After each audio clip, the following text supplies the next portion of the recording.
অসমৰ গ্ৰাম্য অৰ্থনীতিত বান্দৰে ব্যাপকভাৱে প্ৰভাৱ পেলাইছে। এই বান্দৰ নিৰ্মূলৰ কাৰণে কিবা ব্যৱস্থা লৈছে নেকি? বান্দৰক কোনোবাই হত্যা কৰিব পাৰিব নেকি? আপুনি যে কৈছে হত্যা কৰিব নিৰ্মূল শব্দটো বেলেগ না। নিৰ্মূল মানে কি? অনিয়ন্ত্ৰিত এইবিলাক আমাৰ এনভাইৰনমেণ্টৰ কথা আছে, বনৰ কথা আছে, আইন আছে। এই ক্ষেত্ৰত বন্যপ্ৰাণীক আমি কিদৰে ৰাখিব লাগিব বুজি পাইছেনে? এতিয়া আমিয়ে খেতি কৰিছো, ময়ে খেতি কৰিছো। মোৰ ঘৰতো বান্দৰ আহে বুজিছেনে? আপোনালোকে দেখাই দিয়ক যদি কোনোবা ৰাজ্যৰ কিবা টেকন'লজি এইটো কৈছে নিশ্চয় আমাৰ ৰাজ্য চৰকাৰৰ পৰা আমাৰ বন বিভাগে ল'ব, নহয় জানো? কিন্তু বান্দৰ হত্যা কৰিবলৈ নাপায় দেই, এইটো নকওঁ। হত্যা কৰাৰ কথা কোৱা নাই, মহাপাপে চুবক। মই এখন গাঁৱৰ নাম কওঁ, মই তাত গৈছিলোঁ, ঘৰে ঘৰে হনুমান মন্দিৰ। মই সুধিলোঁ এইবিলাক কি কাৰণে সজাইছে, যে ইয়াত এজন মানুহে বান্দৰ মৰাইছিলে, যাৰ কাৰণে গোটেই বংশটো শেষ হৈ গৈছে। বুজি পালেনে?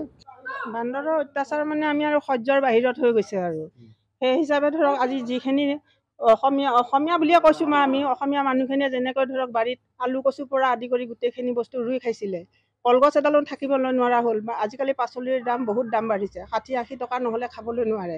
সেই হিচাপত আমি সৰ্বসাধাৰণ মানুহখিনিয়ে বিশেষকৈ আমি লেবাৰ বুলিয়ে ক'ব লাগিব। আমাৰ যিহেতু কোনো ইনকাম নাই, সেই হিচাপে আমি সেইখিনি কৰিয়ে খাইছিলোঁ। সেইখিনিকে যদি আমি কৰি খাব নোৱাৰোঁ আমি কেনেকৈ খাম? সেই হিচাপত আমাক চৰকাৰে অকণমান পদক্ষেপ ল'লে ভাল হয় বান্দৰৰ ওপৰত। তাৰ বিনিময়ত আমি ৰাতি শুবও নোৱাৰোঁ, বান্দৰৰ অত্যাচাৰত ঘৰত টিং খহিব পৰা যেন লাগে গাত। বান্দৰে মানে মানুহকো অত্যাচাৰ কৰিছে, মানুহক মাৰে, কাটে, হেৰি কৰে, থপিয়াই পেলাই হেৰি কৰে, হাত ভৰি ভাঙিছে। আমাৰ ইয়াৰে বহুতো ল'ৰা ছোৱালী হাত ভৰি ভাঙাৰ দৰে হৈছে, হস্পিটেলত ভৰ্তি হৈ আছে কিছুমান। বহুত বান্দৰ। সেই হিচাপত মানে চৰকাৰে কি পদক্ষেপ লয়, ভাল পদক্ষেপ এটা ল'লে ভাল হয়। বিশেষকৈ বান্দৰৰ বংশানুক্ৰমৰ বিষয়ে মানে আলোচনাটো কৰিলে ভাল হয়। তাৰ বিনিময়ত আৰু আমি এতিয়া কি ক'ম, বান্দৰৰ অত্যাচাৰত আমি থাকিব নোৱাৰা হৈ গৈছোঁ আৰু জীয়াই থকাৰ পৰিৱেশ নোহোৱাই হৈ গৈছে উত্তৰ গুৱাহাটীত। আপোনাৰ বৰ্তমান বান্দৰৰ এটা সন্ত্ৰাসবাদী দল হিচাপে ক'ব পাৰি। মানুহ ৰাতিপুৱাৰ পৰা গধূলিলৈ কোনো শান্তি মানে থাকিব নোৱাৰে, কোনো নিশ্চিন্ত মানে ঘৰ দুৱাৰ এৰি থৈ যাব নোৱাৰে। আমাৰ বৰ্তমান অসমৰ প্ৰতিখন ঠাইতেই বান্দৰৰ জনসংখ্যা ইমান বাঢ়িছে, আমাৰ বাৰীয়ে ঘৰে কোনো শস্য বা ফল মূল একো আমাৰ নাথাকা হৈছে, যাৰ ফলত আমাৰ অৰ্থনীতিৰ ক্ষেত্ৰত বহুতো ক্ষতি হৈছে। এতিয়া আমি যিটো বজাৰৰ পৰা আমি 60-70 টকাত কবি কিনি খাবলগীয়া হৈছে, আগে সেইটো আমি নিজৰ বাৰীত কৰি খাইছিলোঁ। কিন্তু বৰ্তমান বান্দৰৰ সন্ত্ৰাসে আমাৰ একো খাব নোৱাৰা কৰি পেলাইছে, অৰ্থাৎ বাৰীত আমি একো এটা খুদকণ এটাও ৰুব নোৱাৰা হ'লোঁ। এইটো এটা আমাৰ বিধানসভাত এই বিষয়ে বহুতো আলোচনা হৈছে। হয়তো বিষয়টো যদিও সৰু, কিন্তু তাৰ কৰ্মটো যথেষ্ট বেছি।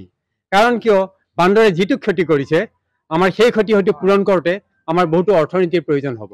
গতিকে চৰকাৰে অতি সোনকালে, যিমান সোনকালে পাৰে এটা বিহিত ব্যৱস্থা ল'লে আমাৰ সাধাৰণ ৰাইজৰ লগতে সমূহ ৰাইজৰ উপকৃত হ'ব বুলি আশা ৰাখিছোঁ।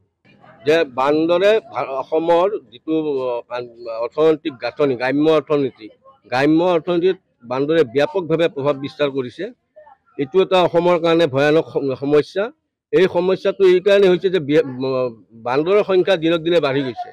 আগতে মানুহে খেতি বাতি কৰি হাঁহ পাৰ পুহি দুপইচা অৰ্জন কৰি নিজে খা খৰচ ওলাইছিল, ঘৰুৱা খা খৰচ। আজি সেইটো ওলোৱাটো দূৰৰ কথা। আজি বৃহত্তৰ অঞ্চলত, মই এনে কথা বাদেই দিলোঁ, উত্তৰ গুৱাহাটীৰ বৃহত্তৰ অঞ্চলৰ মানুহে প্ৰতিদিনে বৃহৎ পৰিমাণৰ টকা বাহিৰলৈ উলিয়াই দিব লগা হৈছে পাচলি কিনাৰ নামত।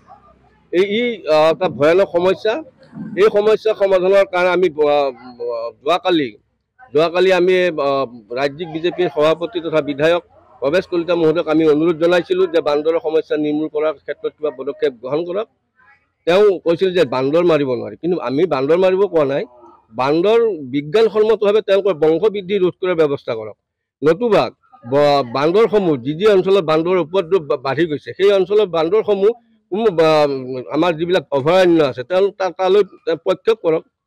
যদি এইটো ব্যৱস্থাটো নকৰে, তেতিয়াহ'লে আমাৰ সন্মানীয় মুখ্যমন্ত্ৰী যি আহ্বান জনাইছে যে অসমক 5খন ৰাজ্যৰ শাৰীত উন্নীত কৰিব, এইটো কিন্তু সম্ভৱ নহ'ব। এইটো সঁচা কথা। আচলতে কি, আমাৰ মাননীয় মুখ্যমন্ত্ৰী মহোদয়লৈ আমি বিশেষভাৱে অনুৰোধ জনাইছোঁ। বিশেষকৈ মই সমগ্ৰ ৰাজ্যৰ কথা ক'ব নাযাওঁ, মই উত্তৰ গুৱাহাটীৰ কথাকে কৈছোঁ। উত্তৰ গুৱাহাটীত বান্দৰৰ অত্যাচাৰত গ্ৰাম্য অৰ্থনীতি ভাঙি গৈছে। কাৰণ কিয়নো প্ৰত্যেকঘৰ মানুহে উত্তৰ গুৱাহাটীত প্ৰায়খিনি মানুহে উত্তৰ গুৱাহাটীত কৃষিজীৱী। এই কৃষিজীৱী মানুহবিলাকে সময়ত ৰবি শস্যই হওক বা শালি শস্যই হওক প্ৰায়বোৰ মানুহে ঘৰত কৰে, আৰু এইবোৰৰ পৰা তেওঁলোকে খেতি বাতি কৰি নিজৰ পৰিয়ালটোৰ ভৰণ পোষণৰ পৰা আদি কৰিও নিজেও চলি আছিলে। কিন্তু এতিয়া এনেকুৱা হৈছে, নিজৰ ঘৰত এডাল ধনিয়া গছো ৰুব নোৱাৰা অৱস্থা হৈছে। গতিকে আল্টিমেটলি কি হৈছে নোৱাৰাৰ ফলত যিটো ঘৰৰ মানুহৰ অৰ্থনীতি ঘেৰি এই অৰ্থনীতিটো বেলেগ ফালে গুচি গৈছে এই পাচলিবোৰ কিনি খাব লগা হৈছে ইয়াৰ উপৰি এনেকুৱা অৱস্থা হৈছে ঘৰত পশুধন বিশেষকৈ পাৰ মানুহ কৰিব নোৱাৰিছে কি হয় বান্দৰ আহি পাৰৰ আপোনাৰ কণীকেইটা ভাঙি পেলাব তাৰ ফলত কি হ'ব পাৰৰ হেৰিটো কমিছে এতিয়া চৰকাৰৰ অনুৰোধ চৰকাৰক আমি কোৱা নাই যে বান্দৰ আপোনালোকে মাৰি পেলাব নালাগে বৈজ্ঞানিক মানে যিটো বিজ্ঞানসন্মতভাৱে আপোনাৰ বান্দৰৰ বাৰ্থ কণ্ট্ৰল কৰিব পাৰে গতিকে সেইটো যদি তেখেতসকলে কৰে তেতিয়াহ'লে বান্দৰৰ পৰ্যায়ক্ৰমে আজি 10টা কালি 10টাকৈ কমি গ'লে এটা পৰ্যায় গৈ বান্দৰৰ হেৰিটো কমি যাব গতিকে মাননীয় মুখ্যমন্ত্ৰীলৈ আমাৰ বিশেষভাৱে অনুৰোধ তেখেতে এইটো ক্ষেত্ৰত খুব গুৰুত্ব সহকাৰে লৈ এটা সুসিদ্ধান্ত ল'ব বুলি আমি অনুৰোধ জনাইছোঁ আপুনি বিচৰা বাতৰি পাব কেৱল নিউজ 18 এপত নিউজ 18 এপ ডাউনলোড কৰিবলৈ স্ক্যান কৰক এই QR কোড গুগল প্লে ষ্টৰতো পাব এই নিউজ 18 এপ